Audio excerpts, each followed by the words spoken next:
You know what plantation they've never shown us, Abby? The most prominent ones. The ones that were most profitable.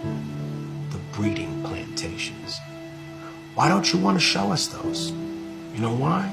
Because after the research that I did for this album, you realize that the moment that a girl menstruated, she was put in a stable where a horse would be and forcibly mated. Forcibly by a male of the slave master's choice. And when she had children, they weren't called children, they were called a litter of pups. The punishment being or killing a person in medieval Spain is gelding. Gelding is when you take hot pincers and you take a man's balls and dick off root and stem. Killing a person, law of the Bible, right? Medieval Spain, super religious. You killed a man, he should be killed. Why were indigenous and black people categorized as subhuman? So under the law, you would not be punished for the things that you did to us. That's why. You used to be proud, right?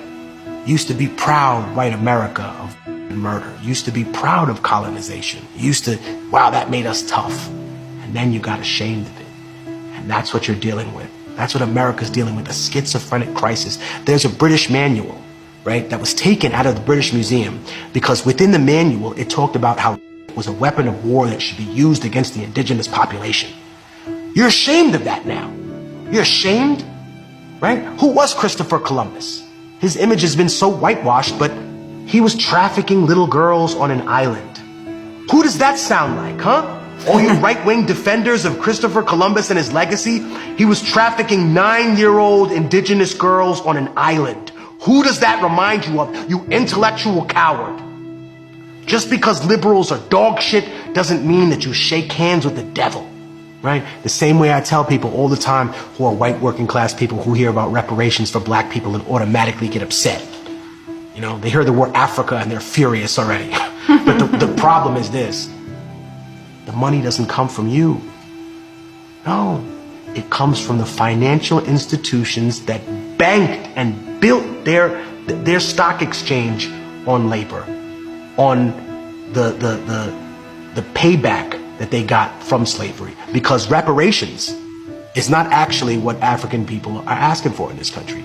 African American people are asking for the other half of reparations. You see, America already paid reparations at the end of the Civil War to slave owners. They gave them money per black person that they let free, and they refused to honor the people that were actually victimized. So until you do that, you will always be cursed, America. And you can call me a communist, a socialist, but you know what? It doesn't matter what you call me. You know that I'm right, right?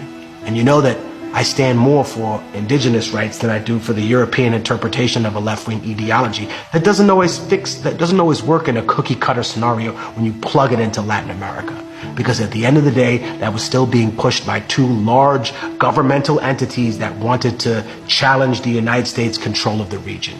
We're tired of being pawns.